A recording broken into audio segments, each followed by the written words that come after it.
Hello everyone, आप सबका स्वागत है हमारे चैनल टेस्ट क्विज पे। आज हमारे पास टॉपिक अवेलेबल है सिंपल हार्मोनिक मोशन। हमने प्रीवियस क्लास में ये डिफाइन किया था कि वेव्स क्या होते हैं। वेव्स को हमने ये देखा था कि कोई भी फॉर्मेट में अगर चीज़ किसी भी मोशन पे अगर ट्रैवल करती है तो मोशन में ट्रैवल करने के हिसाब से उसके बाद दो डिफरेंट टाइप्स ऑफ प्रायोरिटीज होती है। पहली प्रायोरिटी उसके पास होती है कि वो एक स्ट्रेट लाइन में ट्रैवल करे। अगर वो स्ट्रेट लाइन में ट्रैवल करता है तो उसमें हम कर्वेचर्स को इंक्लूड नहीं करते हैं। सेकंड प्रायोरिटी पे हमारे पास आता है कि वो किसी कर्व के फॉर्म पे अगर ट्रैवल करे। अगर कोई भी एक ऑब्जेक्ट, कोई भी एक फॉर्म ऑफ एनर्जी या कोई भी एक फॉर्म ऑफ प्रोडक्शन अगर किसी कर्व के फॉर्म पे ट्रैवल करता है तो उसको हम वेव का एक नोशन और डिनोशन देते हैं। अब वो वेव क्या था? वेव में सबसे पहले हमने देखा कि मैकेनिकल वेव क्या थे। तो मैकेनिकल वेव में हमने क्या देखा कि मैकेनिकल वेव एक ऐसी प्रोपेगेशन ऑफ वेव्स है जिसके पार्टिकल्स जब प्रोपेगेट करते हैं तो सबसे इंपॉर्टेंट है कि वो किसी मटेरियल मीडियम पे ही प्रोपेगेट करेंगे। अब यहाँ मटेरियल मीडियम के कहने का क्या मतलब होता है? मटेरियल मीडियम कहने का मतलब ये होता है कि उसको किसी एयर का, किसी गैस का या किसी वाटर की रिक्वायरमेंट होती है तभी वो प्रोपेगेट कर पाएगा। अब जो वो प्रोपेगेट कर रहा है तो सबसे पहले हमने ये भी देखा था कि उसके इक्विलिब्रियम उसका जो इंडिविजुअल पार्टिकल्स का इक्विलिब्रियम पोजीशन जो होगा वो स्टार्टिंग इनिशियली हम उसको रेस्ट मान के चलते हैं। हम ये देखते हैं कि उसके जो इक्विलिब्रियम पार्टिकल्स के मोशन पे जो इफेक्ट होता है, जो वहाँ चेंजेस आते हैं, वो चेंजेस क्या करते हैं? उसको मोशन को चेंज करते हैं। जब मोशन को चेंज करते हैं तो उस फॉर्म पे हम बोलते हैं कि मैकेनिकल वेव को दो कैटेगरी में डिवाइड किया गया है, दो डिफरेंट कैटेगरी में डिवाइड किया गया है। पहली कैटेगरी हमारे पास अवेलेबल है जिस कैटेगरी को हम बोलते हैं लॉन्गिट्यूडनल वेव, और दूसरी कैटेगरी हमारे पास अवेलेबल है जिसको हम बोलते हैं ट्रांसवर्स वेव। तो लॉन्गिट्यूडनल वेव और ट्रांसवर्स वेव में हमने ये भी देखा था कि देखिए लॉन्गिट्यूडनल वेव किसको बोलते हैं? लॉन्गिट्यूडनल वेव वो वेव्स होते हैं जिसके पार्टिकल्स प्रोपेगेट करते समय क्या करते हैं?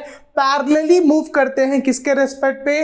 उस पर्टिकुलर मीडियम के रेस्पेक्ट पे वो पैरेलली मूव करते हैं। पैरेलली मूव करने का मतलब टनल में वो मूव नहीं कर रहे हैं। जिसमें आप इसको कंपेयर कर रहे हैं, जिसमें आप इसको केस स्टडी की बात कर रहे हैं, आप ये नहीं बोल रहे हैं कि जहां पर आप इसको मतलब एक ऑब्जर्वेबल फैक्टर में रखे हैं, आप ये नहीं बोल रहे हैं कि उसमें वो अलोंग मूव कर रहे हैं। आप उसमें ये बताने की कोशिश कर रहे हैं कि ये जो मूव कर रहा है ये मूव कर रहा है फॉरवर्ड और बैकवर्ड। इसलिए हमने वहां पर एक पैरेलल का वर्ड यूज किया था। और जो फॉरवर्ड और बैकवर्ड, जो फोर्थ और बैक जो उसका पोजीशन था वो पर्टिकुलरली आपका रिस्ट्रिक्टेड था। किसके लिए? उस मीडियम ऑफ इंडिविजुअल पार्टिकल्स के वाइब्रेशंस के लिए। क्लियर? हम इसको वाइब्रेशन तो नहीं बोलते, हम इसको क्या बोलते हैं? वेव्स। अब नेक्स्ट टाइम इसको लॉन्गिट्यूडनल वेव के बाद हम गए थे ट्रांसवर्स वेव पे। तो ट्रांसवर्स वेव पे हमने ये देखा कि इसमें जो प्रोपेगेशन होता है, इसमें जो यहाँ पर ट्रैवल होता है, ये ट्रैवल हमारा पर्टिकुलरली फॉर्म के ऊपर करता है। ये करता है अप एंड डाउन, यानी कि ये मीडियम के परपेंडिकुलर के फॉर्म पे ये ट्रैवल करता है। अगर ये मीडियम के परपेंडिकुलर के फॉर्म पे ये ट्रैवल कर रहा है मतलब इसको जो प्रोपेगेशन ऑफ पार्टिकल्स है इस वेव पे वो परपेंडिकुलर होंगे जिस रेफरेंस की आप बात कर रहे हैं। अगर ये परपेंडिकुलर है तो परपेंडिकुलर कहने का मतलब ये होता है कि अपवर्ड और डाउनवर्ड जाएंगे। अगर ये अपवर्ड और डाउनवर्ड जा रहे हैं तो एक चीज बस याद रखिएगा कि पैरेलल होगा आपके लॉन्गिट्यूडनल पे और ये परपेंडिकुलर होगा आपके ट्रांसवर्स पे। तो नेक्स्ट हम इसी में फिर आगे फर्दर कंटिन्यू किए थे सिंपल हार्मोनिक मोशन। अब आप सिंपल हार्मोनिक मोशन को समझने की कोशिश कीजिए। सिंपल हार्मोनिक मोशन डायरेक्टली आपके पीरियोडिक मोशन पे आता है। सबसे पहले तो आपको मैं ये बता दूं, दो जो होते हैं आपके पास, एक पीरियोडिक मोशन एक होता है, एक होता है नॉन पीरियोडिक मोशन। जो पीरियोडिक मोशन होता है उसमें सबसे इंपॉर्टेंट है कि जो आपके पास टाइम इंटरवल की आप जो बात कर रहे हैं वो पर्टिकुलर टाइम इंटरवल फिक्स होगा कि इतने टाइम इंटरवल पे आपको पॉजिटिव एम्पलीट्यूड मिलेगा, इतने टाइम इंटरवल में आपके पास नेगेटिव एम्पलीट्यूड मिलेगा। इसकी फ्रीक्वेंसी कांस्टेंट होगी, इसी फ्रीक्वेंसी में ऑक्सीलेट करेगा। इसकी फ्रीक्वेंसी के साथ साथ सबसे इंपॉर्टेंट ये है कि हम जिस के फैक्टर की बात कर रहे हैं वो के फैक्टर की वैल्यू यानी कि ओमेगा की वैल्यू इसमें क्या रहेगी? कांस्टेंट रहेगी। अब नेक्स्ट टाइम मैं जब बात कर रहा हूं आपको इसी पर्टिकुलर इंडिविजुअल पे, जैसे आपने बोला कि पीरियोडिक मोशन पे, नॉन पीरियोडिक मोशन पे क्या होगा? नॉन पीरियोडिक मोशन पे आपका सबसे पहले यह आ सकता है कि आप बोल सकते हैं कि इसका जो एम्पलीट्यूड होगा वो स्लाइटली ग्रेटर होगा, इसका जो एम्पलीट्यूड होगा स्लाइटली मिनिमम होगा। जैसे कि मैंने डेफिनेशन लिख के आपको समझाने की कोशिश की कि सिंपल हार्मोनिक मोशन में सबसे इंपॉर्टेंट फैक्टर ये आ जाएगा कि स्ट्रिक्टली एकदम मतलब परफेक्ट परफेक्टली एक्यूरेटली ये पीरियोडिक मोशन को ही फॉलो करता है। अगर आप पीरियोडिक मोशन को फॉलो करने की बात कर रहे हैं तो इसको हम डिनोट किए थे y equal to a sin omega t। हमेशा याद रखिएगा a sin ओमेगा t भी आप लिख सकते हैं और a cos ओमेगा t भी आप लिख सकते हैं। तो ये sin ओमेगा t कब लिखेंगे और cos ओमेगा t कब लिखेंगे, ये कब पता चलेगा आपको? sin ओमेगा t की वैल्यू तब आएगी जब आप किस कंपोनेंट की बात करें, जब आप वर्टिकल कंपोनेंट की बात करें। मतलब वेव, देखिए समझने की कोशिश कीजिए, वेव आपका जा रहा है हॉरिजॉन्टली, वेव आपका जो ट्रैवल कर रहा है आप ऐसे एज्यूम करके ट्रैवल कर रहे हैं कि वेव मेरा हॉरिजॉन्टल पे जा रहा है, वो एक्स एक्सिस के डायरेक्शन पे जा रहा है और जो एम्पलीट्यूड मैं ले रहा हूं वो वाई एक्सिस पे ले रहा हूं। तो तब मैं क्या लिखूंगा, a equal to A Y equal to a sin omega t। Clear? Y मेरा क्या है, वाई मेरा एक पीरियोडिक फंक्शन है। लेकिन जब मैं बात करता हूं कि वेव मेरा वर्टिकल ट्रैवल कर रहा है और एम्पलीट्यूड की बात को मैं हॉरिजॉन्टली अगर कंसीडर करूंगा, जिस टाइम पे मैं एम्पलीट्यूड को हॉरिजॉन्टल कंसीडर करूंगा तब मेरा आ जाएगा cos ओमेगा t।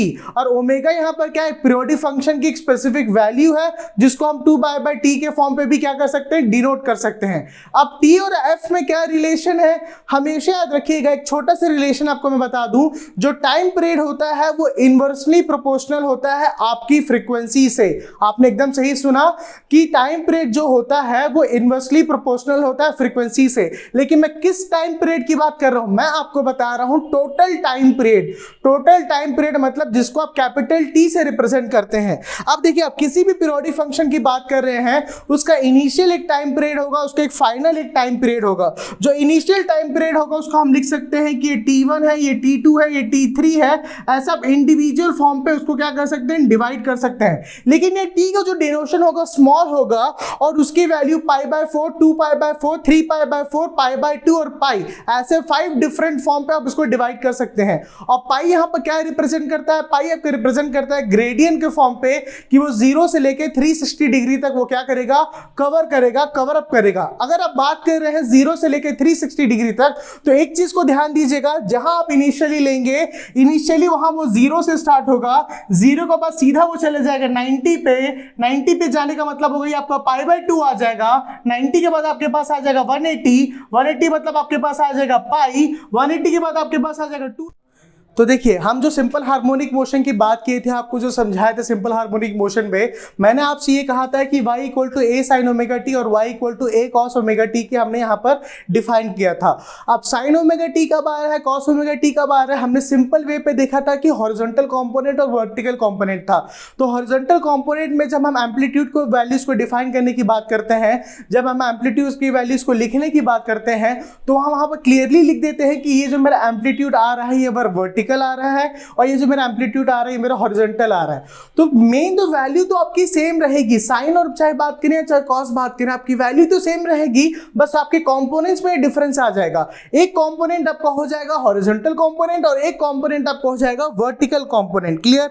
बस एक चीज को ध्यान से माइंड में बैठा लीजिए बात को, जब भी आप वर्टिकल कंपोनेंट की बात करेंगे तो आप लिखेंगे y equal to a sin omega t और हॉरिजॉन्टल कंपोनेंट की बात करेंगे तो आप लिखेंगे a cos omega t। Omega वहां पर एक फ्रीक्वेंसी की बात कर रहे हैं, उस पीरियोडिक मोशन के एंगल की बात कर रहा है, जिस ओमेगा की वैल्यू को आप 2π/3, π/3, 2 पाई, पाई, π/2 ऐसे 0 से लेके 360 डिग्री वैल्यू तक को आप उसको क्या कर सकते हैं, सब्स्टिट्यूट कर सकते हैं। अब इसमें सबसे पहले देखिए, सिंपल हार्मोनिक मोशन पे हमने ये भी देखा था कि इसका जो रिस्टोरिंग फोर्स है, जो रिस्टोरिंग फोर्स वहां पर अप्लाई हो रहा है, वो हमने लिखा था कि वो डायरेक्टली प्रोपोर्शनल होगा उसके मैग्नीट्यूड के कांस्टेंट पे। अगर वो डायरेक्टली प्रोपोर्शनल हो रहा है उस मैग्नीट्यूड के कांस्टेंट पे, तो उस पर्टिकुलर मोशन पे जितने भी पार्टिकल्स उसमें अलाइन हुए हैं, जितने भी पार्टिकल्स उसमें असाइन हुए हैं, जो उस सिंपल हार्मोनिक मोशन को कंस्टिट्यूएंट को फिजिकल हार्मोनिक मोशन में जो कन्वर्ट कर रहा है फिजिकल प्रॉपर्टी पे, एक पीरियोडिक मोशन के फॉर्म पे, तो सारे के सारे पार्टिकल्स में वहां चेंजेस आएंगे।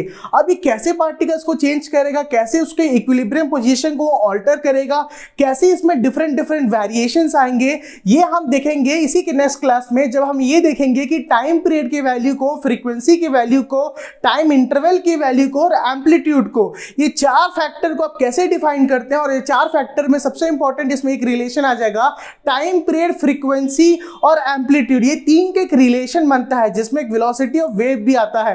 तो वेलोसिटी ऑफ वेव का मेन वैल्यू, अब देखिए वेलोसिटी ऑफ वेव को जब आप डिफाइन करेंगे, ना ही इसमें फ्रीक्वेंसी काम आएगा, ना ही इसमें टाइम पीरियड आएगा, ना ही इसमें एम्पलीट्यूड आएगा। तो वेलोसिटी ऑफ वेव को आप कैसे डिफाइन कर सकते हैं? वेलोसिटी ऑफ वेव कहने का मतलब है एक टोटल टाइम टाइम पीरियड पे, एक टोटल टाइम पीरियड पे कितने नंबर ऑफ वेव आपके ट्रैवल कर रहे हैं, ताकि आप ये बता सके कि वो सारे के सारे वेव्स एक पर्टिकुलर कांस्टेंट को क्या करते हैं, डिफाइन करते हैं। अगर वो सारे के सारे वेव्स एक कांस्टेंट वेव को अगर डिफाइन कर रहे हैं तो टोटल वैल्यू में कोई भी चेंजेस नहीं आने चाहिए आपके। बात हमेशा याद रखिएगा, जब हम सिंपल हार्मोनिक मोशन की बात करते हैं तो तीन फैक्टर को हमें याद रखना बहुत जरूरी है। एक फैक्टर आपके पास आ जाएगा कि ये पीरियोडिक मोशन को डिफाइन करता है, यानी कि मैकेनिकल प्रॉपर्टीज ऑफ वेव्स को डिफाइन करता है।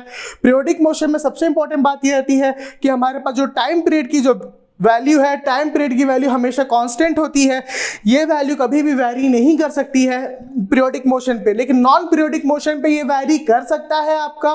फिर सेकंड आपके पास आ जाएगा कि इसमें ये जो क्या होता है, ये डायरेक्टली प्रोपोर्शनल होता है। किसके किसके बीच के डायरेक्टली प्रोपोर्शनल की बात कर रहे हैं हम, बोल रहे हैं जो रिस्टोरिंग फोर्स होगा वो डायरेक्टली प्रोपोर्शनल होगा आपके पर्टिकुलर ऑब्जेक्ट के डिस्प्लेसमेंट मैग्नीट्यूड का। जो रिस्टोरिंग फोर्स होगा वो डायरेक्टली प्रोपोर्शनल होगा ऑब्जेक्ट के डिस्प्लेसमेंट मैग्नीट्यूड पर। अब ये क्या अफेक्ट करेगा, ये आपके पार्टिकल्स के इक्विलिब्रियम पोजीशन को चेंज करने की कोशिश करेगा time by time. Her time period में जो पार्टिकल्स इक्विलिब्रियम पोजीशन में थे वो अपने आप को शिफ्ट करेंगे, वो अपने आप को चेंज करेंगे। किसके फॉर्म पे, वेव के प्रोपेगेशन के फॉर्म पे। अब जो आपका वेव का प्रोपेगेशन हो रहा है, जिस कंटिन्यूअस फॉर्म पे ये जो वेव का प्रोपेगेशन हो रहा है, ये डिपेंड करता है कि आप पर्टिकुलर किस स्लॉट की बात कर रहे हैं। अगर आप बात करते हैं सिंपल हार्मोनिक मोशन पे तो ये आएगा। इसमें एक और टॉपिक इंक्लूड होगा जो होगा नॉन हार्मोनिक मोशन। तो वो नॉन हार्मोनिक मोशन हम ये भी डिफाइन करेंगे, उसके कैरेक्टरिस्टिक्स इसको कैसे डिफाइन करेंगे। तो नेक्स्ट क्लास में हम ये देखेंगे कि टाइम पीरियड क्या होता है, फ्रीक्वेंसी क्या होता है, ऑक्सीलेशन क्या होता है, पीरियोडिक मोशन क्या होता है, और रिलेशन क्या हो जाएगा फ्रीक्वेंसी वेलोसिटी ऑफ वेव और टाइम पीरियड के लिए। तब तक हमारे क्लास में जुड़े रहिए, फिर हमारे क्लास में दोबारा मुलाकात होगी आपके टेक्स्ट क्विज पे। Thank you so much.